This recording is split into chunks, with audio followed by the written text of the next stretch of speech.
Yo,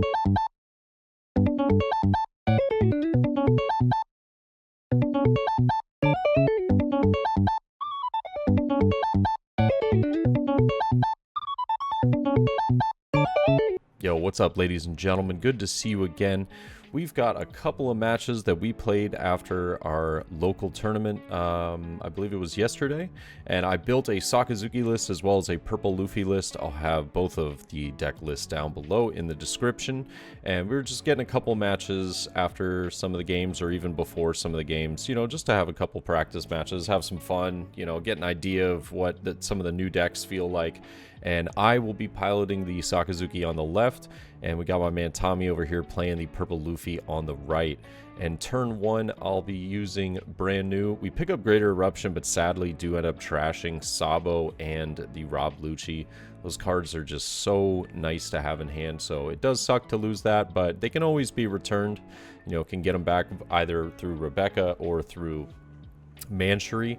But he is going to use that leader ability, playing Scratch Mana Poo and swings 5. Now I take here very daring, because Purple Law from starter deck 10 does absolutely wreck when you get up to this hand size. And I'll use Greater Eruption to bring Scratch Mana Poo down to 2, and then use the good old-fashioned Greater Eruption and bottom decking Scratch Mana Poo, swinging 6 with brand new, as well as 6 with leader. And I am trying to put the dice on everything as the minus effects will happen throughout the matches that I'll be uploading over the next couple days, because I know that it can get a little, you know, a little confusing if you're not there exactly playing the game. And even so, like, even though I played these matches yesterday, you know, I'm doing this without hearing the audio, so it is going to be, you know, some moments that I will probably forget whether I chose to do, you know, certain things or not. But he will use leader ability going up to 7 here, is thinking about that 7 cost kid, and does decide to get it down, bringing leader up to 6. Or does he use the Dawn minus effect? Yes, he does, and he brings leader up to 6 here. And now we are getting up to 6 on ourselves, trying to do a little bit of catch up if possible. I know that I don't have to worry about 9 cost Kaido the following turn, which is nice, but I am trying to think, okay, I need to build some form of resistance on this board, something that won't be just KO'd immediately. And I want to get Kuzan down just for 9 cost Kaido, but also for the 7 cost kid. So I will go 7 to life. Forcing 2 cards out of hand, or he takes, and he will go down to 1 life here. I'll use Kuzan to draw 1, and I'll go ahead and trash the Houndblaze, and I believe we picked up a Borsalino. Yeah, not too shabby though. I know that I don't have to worry about 9 cost here, but there is still removal. He does have Polly in hand. Polly could go pretty hard here, taking care of the Kuzan, but also simultaneously bringing leader up to 8, as well as after kid swing. So that could be like a, you know, kid swing, leader goes to 6, attach the 2 Dawn. But he does decide to go the route of putting down the useless Captain Kid, and thinking about maybe some Dawn minus effects here, but only has 3 Dawn to work with. So I'm going to see a 7k swing potentially, but we'll see a 9k swing first at life. I am going to take this. This brings leader up to 8 for him. And yeah, this pressure is no joke. It is no joke. I'm just going to see 1 Dawn being taken off and then a 7k swing. And I think I do counter out of that using Suru and 1 other card. I think he meant to turn his leader sideways, by the way, but it was just oversight. Not a big deal though. And now I have plenty of options in hand. I've been trying to see Hina though. I remember that in this match, seeing Hina would have been absolutely amazing, but just couldn't seem to find it. I wanted to have that Rebecca combo to eliminate his board, but with 8 Dawn, I do have some plays here with Kuzan, potentially, you know, doing some bottom deck shenanigans on the Captain Kid blocker, and then going for the kid character kid itself. So I'll bring character kid down to 3 here. Blocker is still at 5, but I just want to get this card off the board. And I realize now, though, that I don't have like a great way to bring it down without having to either swing with leader first or to use Greater Eruption. So unfortunately, gonna have to use the Greater Eruption here. I will rest 2 though for Houndblaze, bottom decking that, bringing leader up to 8. Now swinging 8 into life is definitely inconvenient, but he does have the Blast Breath in hand.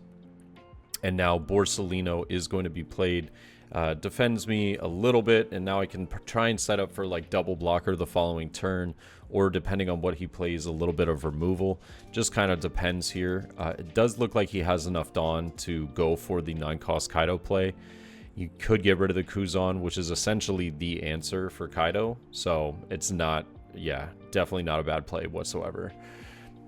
Does have to subtract 5, but only ends up subtracting 4 because, you know, with the Eustace Captain Kid blocker, you just get that active Dawn back, and now we'll see a 6k swing at life, 10k swing, and I counter out of the 6, going to take that 10 though. There's no shot we are not.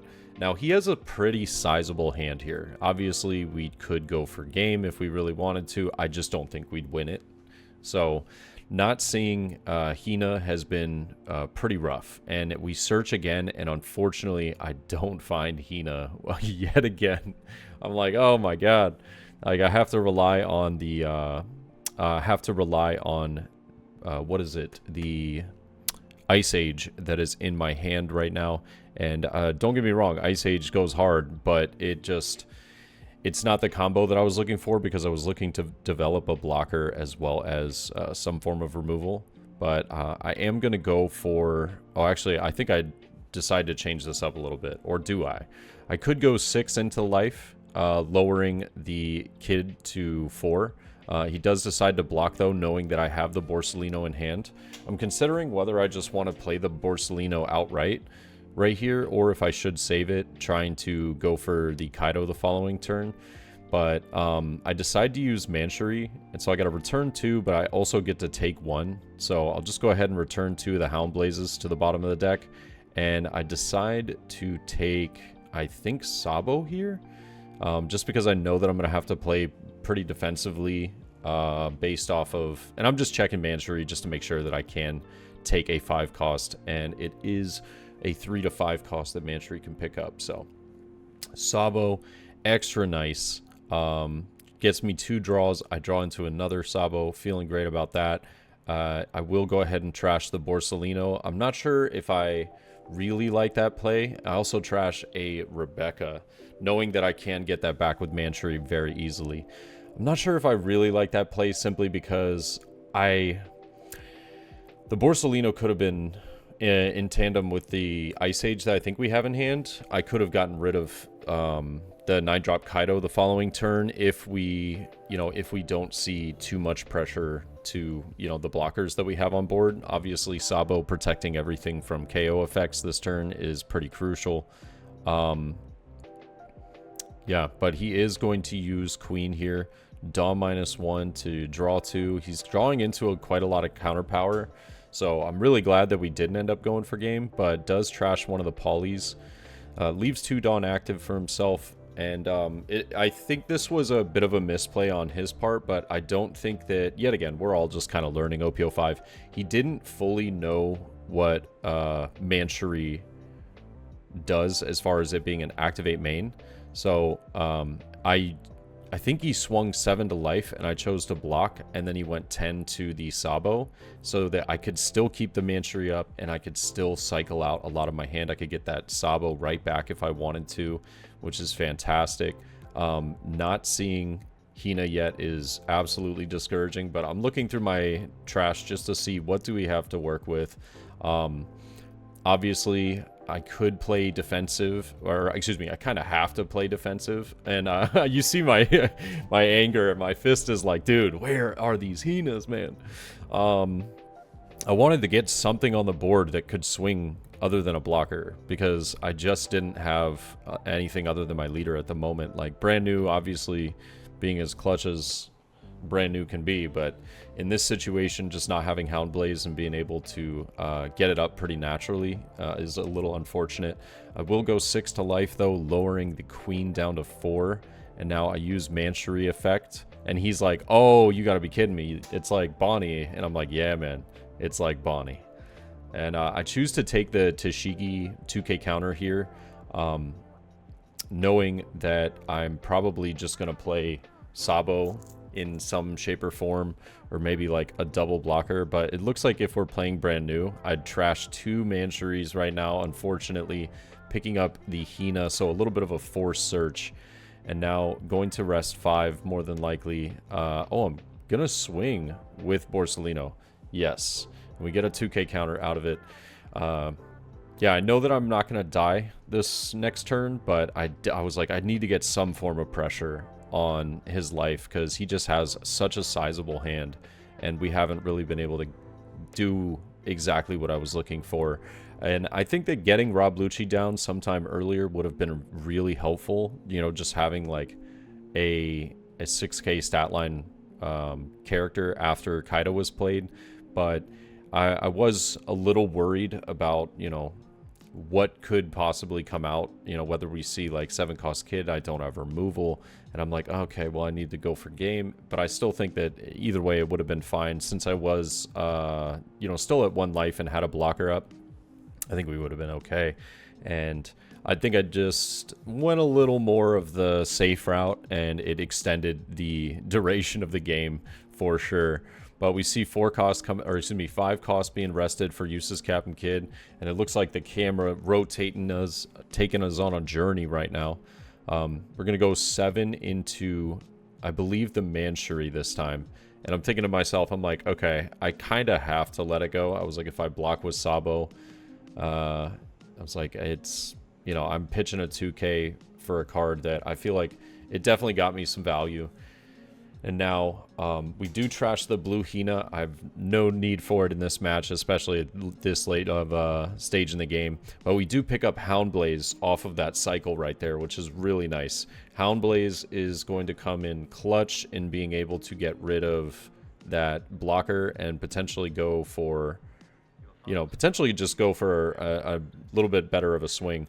I will go -1 onto the Captain Kid, though, bringing it to 4. He's considering whether he wants to block or whether he wants to counter here. He knows that, like, 9 times out of 10, I'm going to have the removal, so might as well get sometimes, or get some value out of the card. It's just, it sucks because, you know, I could just be bluffing and not have the removal whatsoever, and that's the mind game of Sakazuki for sure. I am going to swing 7 into life. I got to get some cards out of hand. We get a 2k and a 1k, and I'm just going to go ahead and play double Borsalino and pass. And I tell you what, I didn't even realize like how blinged out this deck is going to be, because I got all of the alternate arts like back in OP02 for such a low cost that now I'm like super happy. I'm like, oh my god, this is gonna be like $1,000 deck because of how pricey these alt arts are.